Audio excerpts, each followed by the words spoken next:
Ketua Riset dan Advokasi Publik Lembaga Bantuan Hukum, LEBI, Pimpinan Pusat PP, Muhammadiyah, Gufroni, meminta polisi mendengarkan kata-kata Presiden RI Prabowo Subianto terkait pencekalan terhadap para tersangka dalam kasus keabsahan ijazah mantan Presiden RI Joko Widodo, Jokowi, yakni pakar telematika Rosuryo dan kawan-kawan.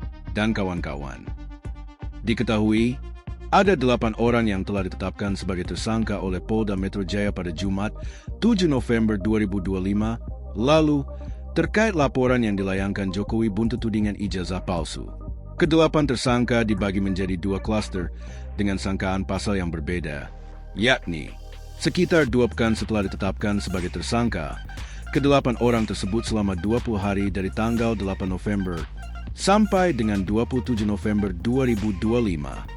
Hal tersebut disampaikan Kabid Humas Polda Metro Jaya Kombes Budi Hermanto di Mapolda Metro Jaya, Jakarta Selatan, Jumat 21 November 2025. Namun, masa pencekalan diperpanjang dari yang awalnya hanya 20 hari menjadi 6 bulan.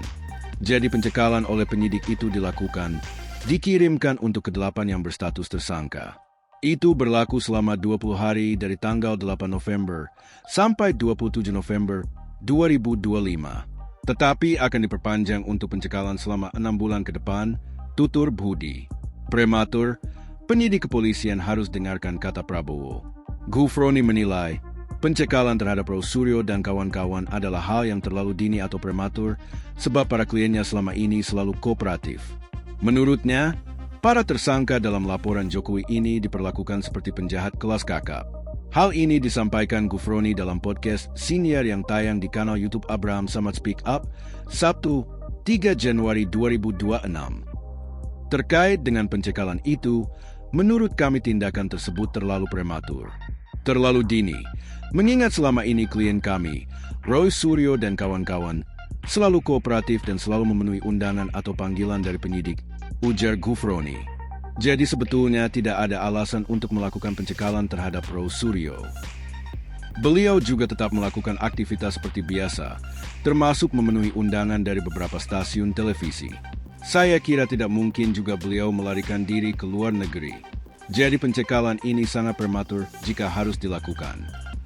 Menurut saya, pencekalan terhadap Rosuryo dan kawan-kawan selain prematur juga terkesan mengada-ada dan terlalu dipaksakan. Seakan-akan mereka adalah penjahat kelas berat atau kelas kakap, padahal perkaranya sederhana. Mereka diperlakukan seperti bandar narkoba yang dicekal. Kalau koruptor mungkin bisa dipahami, tetapi ini kan bukan kasus korupsi.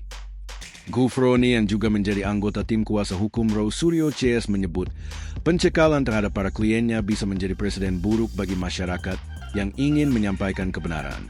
Sebab, masyarakat yang kritis terhadap pemerintah justru diancam dengan pencekalan dan jerat hukum pidana.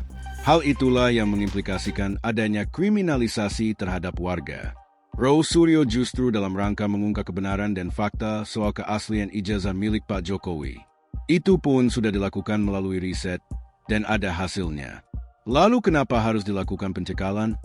Kata Gufroni, bagi saya, ini menjadi presiden buruk bagi masyarakat lain yang ingin menyampaikan kebenaran, karena diancam dengan pencekalan.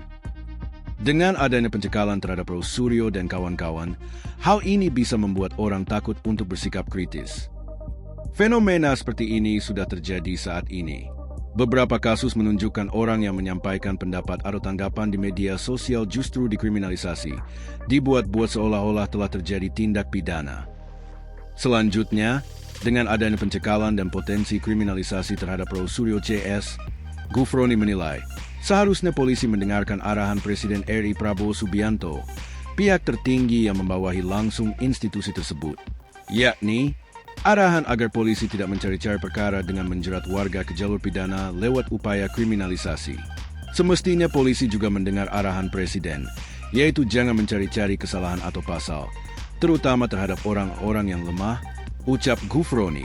Kasihan rakyat biasa, karena dibuat seolah-olah melakukan tindak pidana, padahal hal tersebut seharusnya bisa diselesaikan dengan cara-cara di luar pidana. Sebelumnya, Prabowo telah mewanti-wanti aparat kepolisian dan kejaksaan untuk tidak melakukan kriminalisasi terhadap warga, apalagi jika belum terbukti kebenarannya.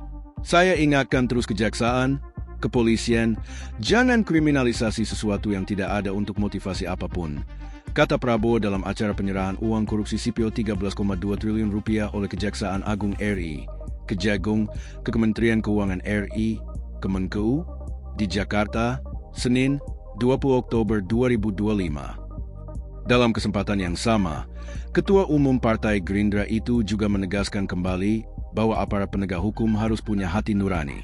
Kata Prabowo, aparat tidak boleh menegakkan hukum yang tumpu ke atas, tetapi tajam ke bawah, alias penegakan hukum yang tidak adil, di mana hukum diterapkan sangat keras, tajam pada rakyat kecil atau kelas bawah, tetapi lemah, tumpu terhadap mereka yang berkuasa, kaya, atau berpengaruh, kelas atas.